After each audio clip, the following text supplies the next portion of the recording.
হলো। আচ্ছা, আমি আজকে একটা বিশেষ বিষয়ের ওপরে আলোচনা করব। সেটা হচ্ছে বর্তমান সমাজে খুব হাই প্রোফাইল লোকেরা এবং ঠান্ডা মাথায় যেসব অপরাধীরা অপরাধ করছে, মানুষ সেসব অপরাধের শিকার হচ্ছে, কিন্তু তার কোনো তদন্ত হচ্ছে না বা কোনো বিচার হচ্ছে না। আচ্ছা, এক্ষেত্রে জিনিসটা ঠিক কীরকমভাবে হয় আমি সেটা আমার এই ইউটিউব চ্যানেলে ভিডিওর মাধ্যমে উল্লেখ করে বলে দেব। সেটা হচ্ছে অপরাধীদের একটা নেটওয়ার্ক আছে। অপরাধীরা কোনো লোকের থেকে টাকা খায়, টাকা খেয়ে ষড়যন্ত্রটা করে। আচ্ছা, এবারে অপরাধীরা কি করে? মানসিক চাপ বাড়ায় প্ল্যান করে অপরাধীরা মানসিক চাপ বাড়ায়। মানে আগে তথ্য সংগ্রহ করে এবং সেই তথ্যগুলোকে হাইলাইট করে, কিন্তু এই অপরাধীরা আড়াল থেকে করে, এদেরকে লোক খুঁজে পায় না। এই তথ্য সংগ্রহ করে এবং সেই তথ্যগুলোকে হাইলাইট করে, এইভাবে ওরা মেন্টাল টর্চার করে এবং আস্তে আস্তে সেই লোকটা মানসিক ভারসাম্যহীন হয়ে পড়ে এবং আত্মহত্যার দিকে চলে যায়। এইভাবে হাই প্রোফাইল অপরাধীরা অপরাধ চক্র চালাচ্ছে শহর থেকে গ্রাম, সমস্ত জায়গায়। আসলে কি এরা পেশাদার অপরাধী? টাকা নিয়ে অপরাধ করে। এখন এই অপরাধ চক্রের হাত থেকে লোকে বাঁচবে কি করে? বাঁচার জন্য কি করে এইভাবে অপরাধটা এমনভাবে করে, এদের কোনো আপনি যদি থানায় যান তাহলে পুলিশ জিজ্ঞাসা করবে আপনার কি প্রমাণ আছে, প্রমাণ দিন, কাকে ধরবো? সে কোনো প্রমাণ দিতে পারছে না। আচ্ছা, এইবারে কোনো তথ্য নেই, কারণ অপরাধী আড়াল থেকে লুকিয়ে শুধু শোনায়, অপরাধীকে দেখা যায় না। আচ্ছা, এইবারে যদিও অপরাধীদের ফোন পাওয়া যায় বা দেখা যায়, তাহলে দেখা যায় অপরাধীদের কানেকশান অনেক উঁচু তলায় পর্যন্ত এবং অনেক হাই প্রোফাইল লোক শুধুমাত্র টাকা খেয়ে তাদেরকে অপরাধ করার জন্য মদত দিচ্ছে। এই জন্য মানে বহু লোক জানে যে এইভাবে অপরাধ সংগঠিত হচ্ছে, আর এই অপরাধের মধ্যে মানুষ শুধুমাত্র টাকা খেয়ে অনেক হাই প্রোফাইল লোকেরা মদত দিচ্ছে, কোনো তদন্তও হচ্ছে না, কোনো বিচারও হচ্ছে না। আচ্ছা, এক্ষেত্রে তাহলে আমরা বাঁচবো কী করে? আমরা যারা সজ্জন ব্যক্তি আছি, ভালো লোক আছি, সৎ লোক আছে, আমরা কখনো অপরাধ করি না, আমাদেরকে যারা টার্গেট করছে, আমরা বাঁচবো কী করে?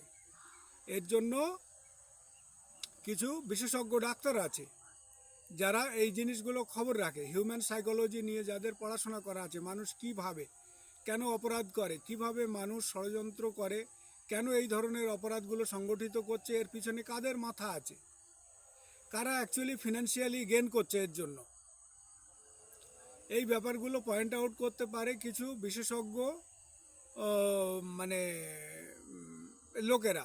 অবশ্যই যাদের সততা আছে তারা। এমন অনেক লোক আছে যারা জানে, কিন্তু তারা এই কাজটা পয়সার বিনিময়ে সততা দিয়ে করে না, ও টাকায় বিক্রি হয়ে গেল, কোনো তদন্ত হলো না, কোনো বিচার হলো না, চুপচাপ অপরাধ হয়ে গেল। ঠিক আছে, এবারে কি হলো, একটা প্ল্যান করে একটা অঘটন ঘটালো, কিন্তু সেটা বললো না, ব্যাখ্যাটা অন্যরকমভাবে দিল। এই ধরনের যে লোক আছে, এই ধরনের ঘটনা যে আমাদের সমাজে ঘটছে, তাহলে এর শিকার থেকে আমরা বাঁচবো কী করে? এর যে এটা বাঁচার জন্য নিয়ম হচ্ছে যে এমন কিছু সজ্জন ব্যক্তি খুঁজতে হবে যারা হিউম্যান সাইকোলজি বোঝে এবং রিসার্চ ওয়ার্ক করতে পারে। ওই দিক দিয়ে সাইকেল আসছে, দেখে ওদের যেতে দাও। রিসার্চ ওয়ার্ক করতে পারে এবং যথেষ্ট পরিমাণে যাদের সততা আছে নিজেরা বাঁচার জন্য। ঠিক আছে, মানুষ বললো কি আমাকে, যেমন আমি পার্সোনালি বলি, আমার আত্মীয়রা বলে তুমি খুব বকো। এখন একটা অপরাধ চক্র আছে যারা আমাকে দিয়ে বলাচ্ছে, তারা কিন্তু এটা জানে, কিন্তু জেনেও কিছু করার নেই। আমি জানি একটা অপরাধ চক্র আছে এবং অনেক বড় সড়ো অপরাধ চক্রের খবর আমি জানি, তাই তারা আমাকে খতম করতে চায়, কিন্তু আমি তাদের চক্রে পা দিই না।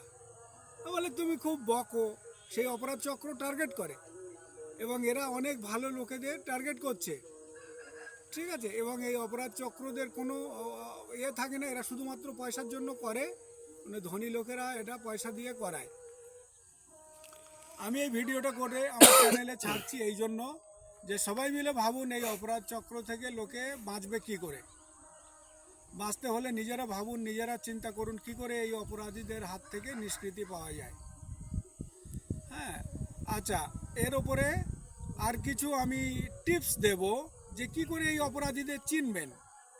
এই অপরাধীদের চিনবেন এরকমভাবে যে দেখবেন এরা মানে লুকিয়ে থাকে আন্ডারগ্রাউন্ড, এবং এদেরকে যদি খুঁজে পেতে হয় তাহলে দেখবেন যারা সাধারণত এই গ্রামাঞ্চলে লোকেরা এত খবর রাখে না, কিছু লোক রাখে, তারা চুপচাপ থাকে।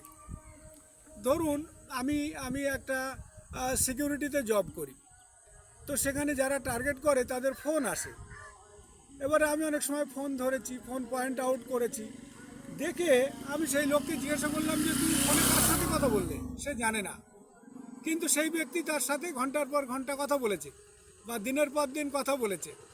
এটা কি করে বলেছে? যে ফোনকে ট্যাপ করেছে, যে ফোন নম্বরটা ট্যাপ করেছে, করে ফোনে কথা বলেছে, মনে করছে তার আত্মীয়ের সাথে কথা বলবে, কিন্তু না, তার সেই আত্মীয়ের ফোন ট্যাপ হয়ে গেছে, গিয়ে অন্য লোক কথা বলেছে অসৎ উদ্দেশ্যে। আর এইসবের মূলে কে থাকে? খুব ধনী অপরাধীরা থাকে। তারা গোপনে এইভাবে চেষ্টা করে, তথ্য ষড়যন্ত্র করে, এবং তুলনামূলকভাবে যারা সৎ লোক তাদের সাথে কথা বলে, কিন্তু তারা বুঝতেই পারে না যে ফোনে কাদের সাথে কথা বললো। এইভাবে করে মেন্টাল টর্চার করে, এবং একটা সময় তারা মানসিক ভারসাম্যহীন হয়ে পড়ে, তাদেরকে পাগল বলে আখ্যা দেওয়া হয়, এবং তারা আত্মহত্যার পথে চলে যায়।